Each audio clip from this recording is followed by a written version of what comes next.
to another episode of the Modern Manifestation Podcast. I'm your host, Bree Brown, a lettuce-hating, wine-loving, curses like a sailor, recovering perfectionist. Having thrived in a male-dominated, commission-based industry, I'm passionate about helping women boldly pursue their life goals. In this space, we build confidence with our mindset, manifestation, and spirituality. I believe that your life manifests as a result of who you are, not what you do, and that your personality creates your personal reality. Join this growing community to increase your net worth by increasing your self-worth. Now let's jump into today's topic.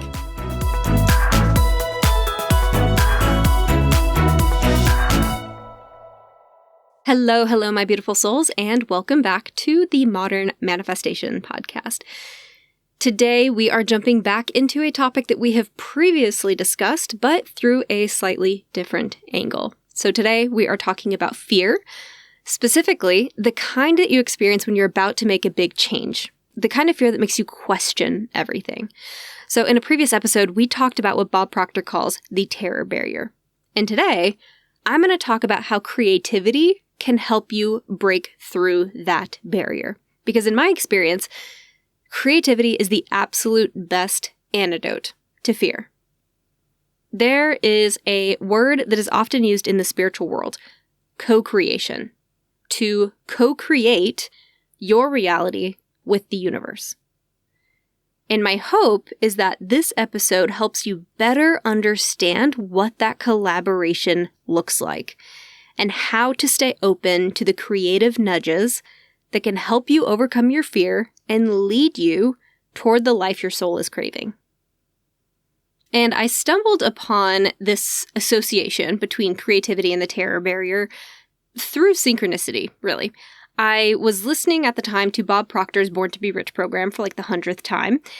And I always listen to this at least once a year to improve my sales experience because I always learn something new each time I go through it.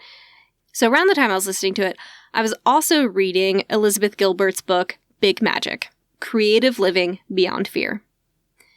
And I really got inspired by those two together for this podcast episode. Because even though I was using those books for different things, I was actually listening to Bob Proctor for work, and then I was listening to Liz Gilbert's Big Magic for my personal and manifestation life.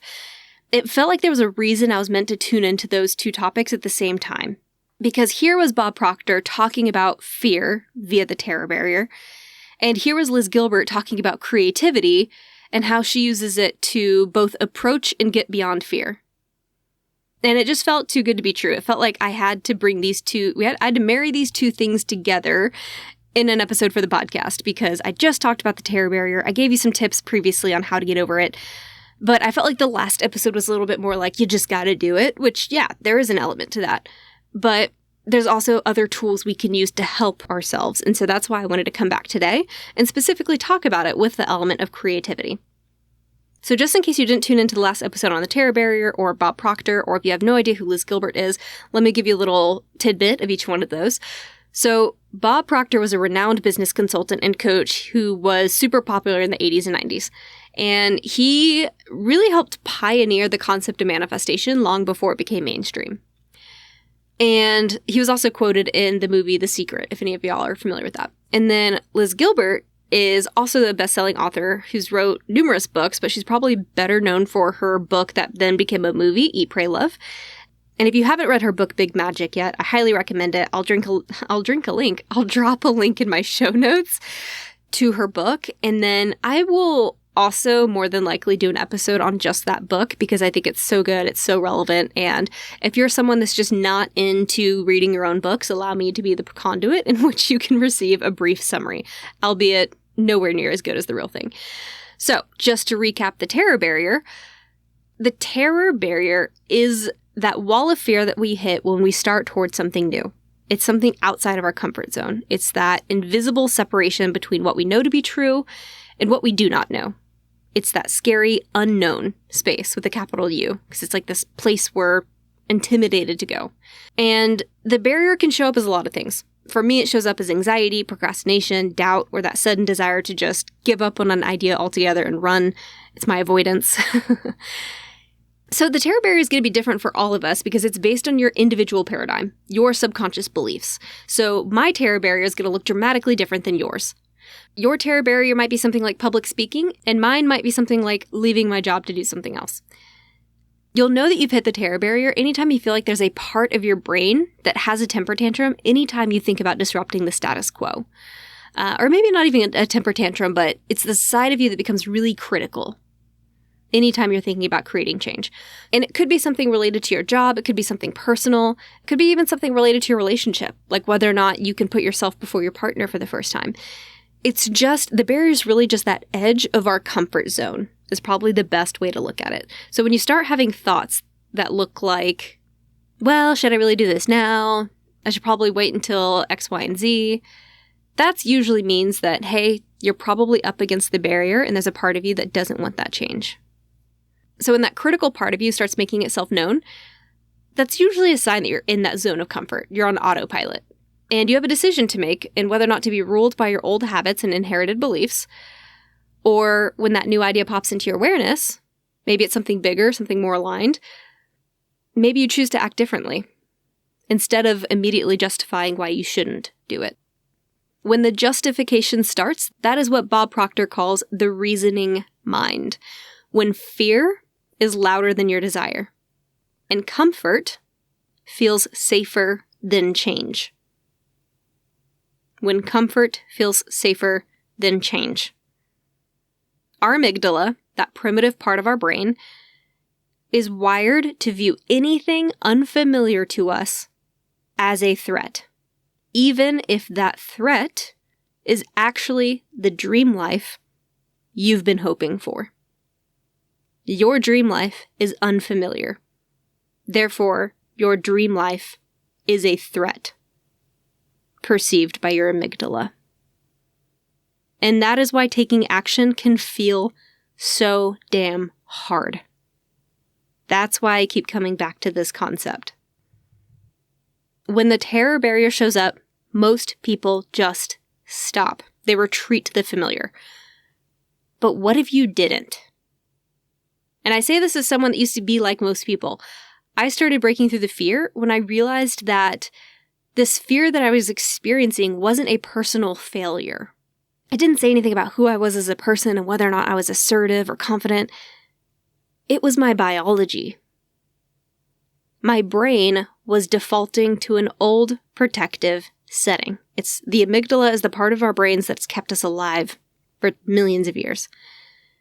And once I understood that, once you understand that, you can acknowledge that, you can understand the truth of how your brain operates, and then override it with conscious thought. Move through that understanding, hey, thank you, brain. I appreciate you for keeping me safe. And we're going to do the hard thing, even though it's really uncomfortable, and even though you are going to want to criticize the change that I'm making. And for me, the best way to override this part has been through creativity. So creativity helps me push through fear because it makes hard tasks feel more enjoyable. It gives me more momentum to keep going. And I use that creativity to shift my energy, to make my progress feel more playful, to rewrite rules, the rules that might be holding me back or make me question things. And often I find that I'm not resisting the task or the action itself. I'm resisting the way I think it has to be done. So that's where creativity has really come in to help me sort of reframe my own ideas about how things need to get done whenever I'm faced with the barrier. So, for an example, for several years, I avoided cold calls because I dreaded rejection. Instead, I would rather send an email. I would rather go to a networking event, but I didn't want to pick up the phone and have that initial conversation with someone. What helped change this fear for me, or what helped me get over the barrier, was to start thinking outside of the box. And a way that I did that is that I took the action of cold calling and I thought, how can I make this more fun and enjoyable for me? So I found ways to basically turn cold calling into a game for myself. So things that I started thinking about were questions like, well, how many no's can I get to in 30 minutes? How many voicemails can I leave? How many people do I think I'm going to be able to touch base with? Could I get someone to laugh in the first 60 seconds of a call? And could I change the rules in which you need to do cold calls? So, for example, there's this thought, and so many salespeople coach this all the time, where they're like, you need to have your list in front of you, and you need to be in an office with the door shut so that you're not getting distracted, and you don't need to have your email open, and you need to be in a quiet environment, and you need to have your list of objections, and blah, blah, blah, blah, blah. But the problem is that for me, all of the shit that I was thinking through that I had to do was just more layers of resistance. So when I was thinking about turning cold calls, like gamifying it, basically to trick myself into doing the thing I didn't want to do, that's when I started questioning the rules that I'd subscribed to. Okay, well, can I make cold calls while on a walk? Could I do it while driving? Could I make 3 cold calls when I leave a yoga class? Can I make 1 cold call before every coffee with a friend? So the rule I was breaking for myself was not only how cold calls had to look, but how you had to do them in practice. So there's the narrative, or there's the thought process by several well-known sales coaches who say you need to sit down with a list of 25 to 100 numbers and just hit the phones for an hour or 2. And that's fine, but the idea of spending that much time in one block, sometimes I'm in the right mood for that, but a lot of times I'm not. So then it comes down to, okay, well, instead of doing that, can I make the same amount of calls by bending the rules for myself?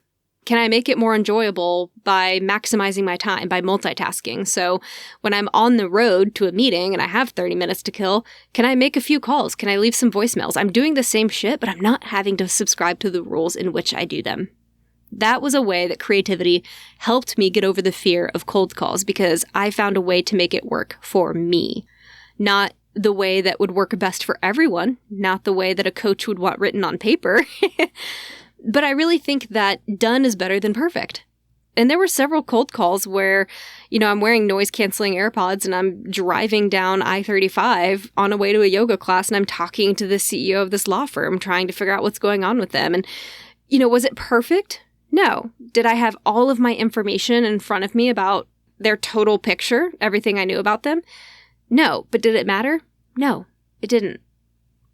The outcome of the call didn't change. What was more important is that the call was made, the conversation was had, and there were next steps. The reality is that when I sat at a desk and I was sitting under the flickering lighting and I'm sitting in there with a list, I just felt drained. And I'm pretty sure when I made calls, prospects can feel that, right? They can feel your low energy. And by the way, no one ever said anything about me not sounding like I was in an office. If anything, I think hearing the birds in the background or the lawnmower that got clipped on, these things probably helped humanize me to the people I was calling anyway. So what does it matter if I was in complete silence or if there were some things going on in the background? Another breakthrough moment came for me with creativity when I began thinking about how can I, again, make this more efficient, make this work better for me. One of those things that made prospecting easier for me was batching. I was one of those people, and still am one of those people. I always have to, I will get way into the details, and then I have to remind myself, wait, hold on, let's zoom back out. We don't need to get this into the weeds. As a result of that, I used to over-research everyone before I called them. I could spend 2 hours researching someone before picking up the phone. It's that analysis paralysis. I felt like I had to know everything about a company before I could reach out to them. And 2 hours is not the norm. That was definitely like the far end of the spectrum. So let's just say that each prospect could roughly take me 20 to 30 minutes of research easy. And this is before AI became bigger, which has now dramatically cut down my research time. But when I started thinking about how to make this whole process more efficient for me, I realized that I just needed one good reason to call a prospect, and I could find out the rest of the information either while on the phone with them or later on. But if I'm just calling with that specific reason in mind, then it's okay that I don't have all of the information right then. Know enough about your prospect to be dangerous, but you don't have to know everything. So being in commercial real estate, I started batching prospects by building locations, landlord reputations, lease expirations, companies that were rapidly hiring, companies that were closing a Series A, B, C funding round. And I started drafting messages to these prospects that, again, were all centered around a similar theme. Similar Mike Tyson over here. A similar theme. And that saved me a ton of time, and it helped me cut through my perfectionism because I was like, here's another way I could use creativity to become more efficient, to create a similar message, to have a why do I keep saying similar thought process for these prospects, which made it a lot easier for me to call. So then when I'm calling, let's just say I grab 10 of them, they're all in the same building, they all have the same message about their landlord that I want to share, bam, I just call all 10 of those in a row. I didn't have to have all the information before I called. You just need a few nuggets to get started in order to have a meaningful conversation that's likely to resonate. Progress is more important than perfection. And when I leaned into creativity, I was able to find a way to make this much more efficient for myself, to eliminate some of the rules that I was previously allowing to slow down my time. So I guess in a way I use creativity to make myself more of a rebel because I had to think through the rules that I thought were required of me when really they were just imaginary barriers, things that someone once said that I thought was best practice, and therefore they became a rule that I thought I had to follow. And so for cold calling, I just simply found the rules that didn't work for me and I didn't think applied to me. And I gave myself permission to find a better fit for my life and how I go about my day. Or by leaning into creativity, I gave myself full permission to rewrite what didn't work. I took back control and I took more action as a result. Because those arbitrary rules were just a part of my barrier. And so I've given myself creative license to make my own instead, to go around them. That is the kind of playful thinking that is creativity in action. You don't have to be an artist to be creative. You just need to be willing to experiment. So you might be listening to this and you're like, well, that's great for you, but I'm just not a creative individual. And if that's where your head is, this part's for you. Creativity is not the same as originality. Being inspired by someone else's idea does not make you any less creative.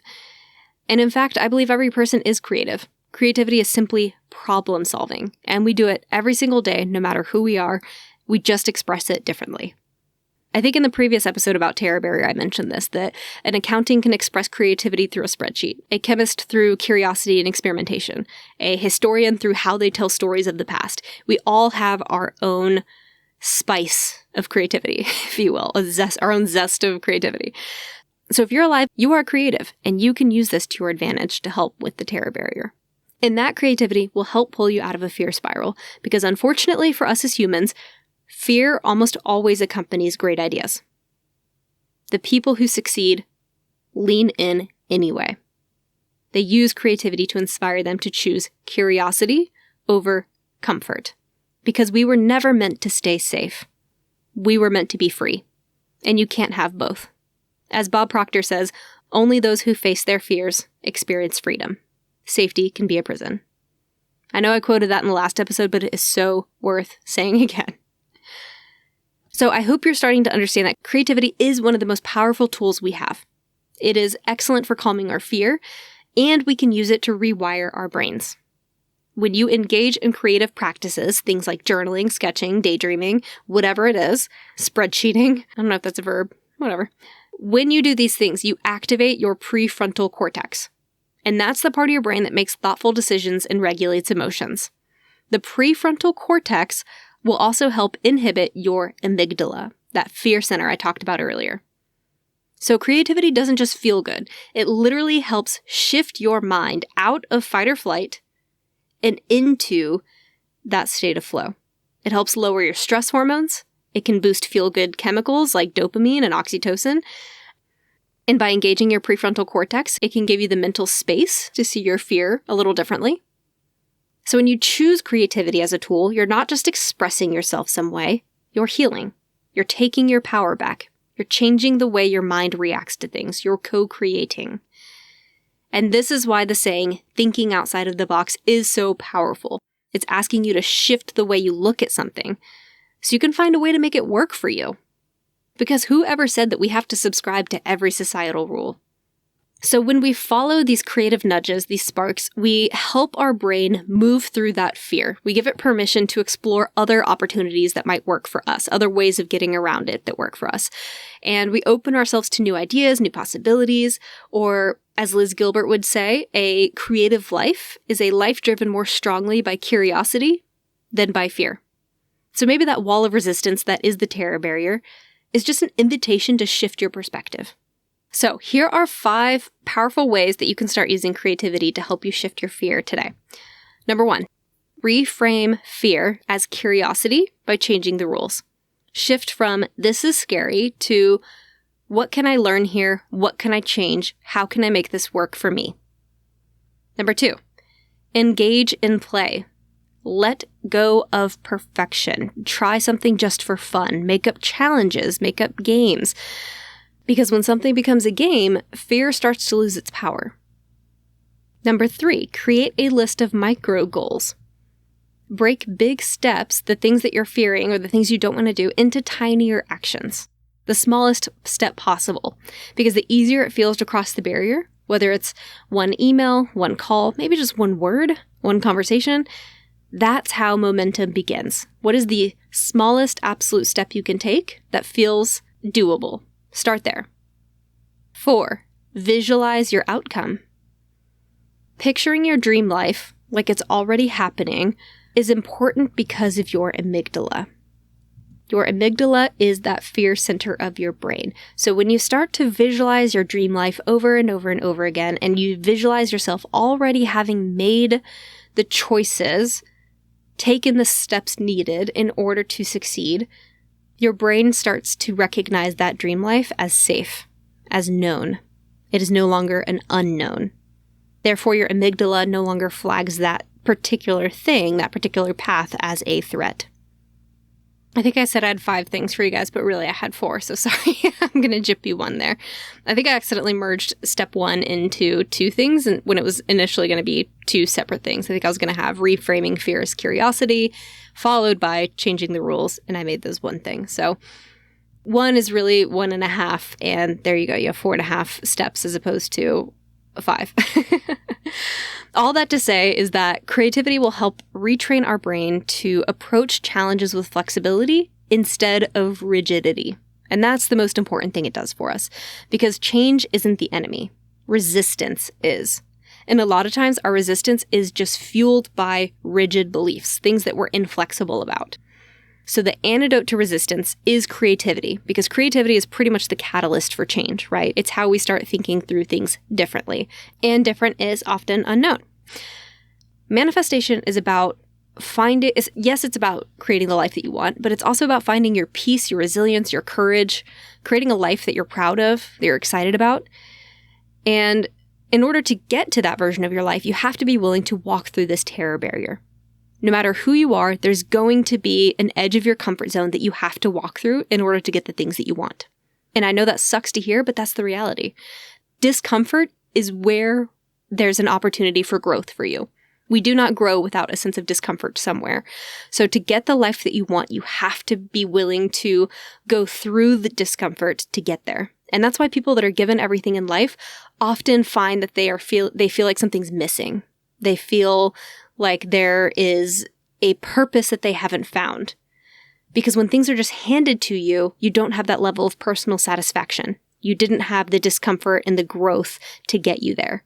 And that's kind of the beautiful thing, regardless of where you are in life, what your circumstances are, or where you started.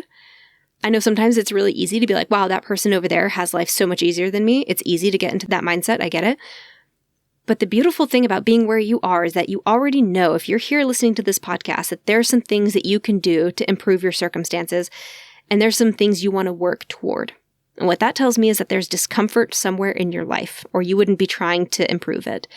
And that's a beautiful thing, because that means on the other side of that discomfort is satisfaction, is joy, is self-actualization. So lean into your creativity to help you cross that mental barrier. Let it guide you through. And I invite you to sit with that discomfort. Experience fear without labeling it as a failure. And stay curious longer than you stay scared. Because on the other side of this barrier, on the other side of our discomfort, it's not just the life you're dreaming of. It's you. It's a higher version of you. It's unfiltered. It's free. It's the version of you you've been craving, you've been seeking. It's what brought you here to this podcast. A version of you who's no longer waiting for permission to simply exist, to come to fruition, to manifest. And that is the most magnetic energy you can carry. Your future self. Your future embodiment. So as we close, I want to leave you with this quote from Big Magic. You can measure your worth by your dedication to your path, not by your successes or your failures. I'm going to repeat that first part again. You can measure your worth by your dedication to your path. It's not about the outcome. It's not about whether or not you're successful or a failure. It's about whether or not you tried. That tells me so much more about your integrity, about your character, than any of the outcomes ever will. Everyone respects someone who gives it their all. So this is the work, to show up, to move forward, to create at all costs, and to let your fear ride shotgun, but never drive. So this week, get curious about your fear. Create something small, reframe a challenge, and let your creativity lead the way. That's where your breakthrough lives. And remember, you were born to manifest big things. That's why we're here. Thank you so much for hanging out with me today. Have a fantastic rest of your week, and I will catch y'all in the next episode. Until then, go out there and manifest some miracles.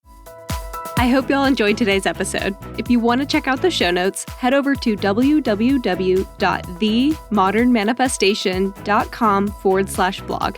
If you're loving this podcast, please drop me a review, share this episode with a loved one, and follow me on Instagram @modernmanifestation. I love y'all so much, and thanks for listening.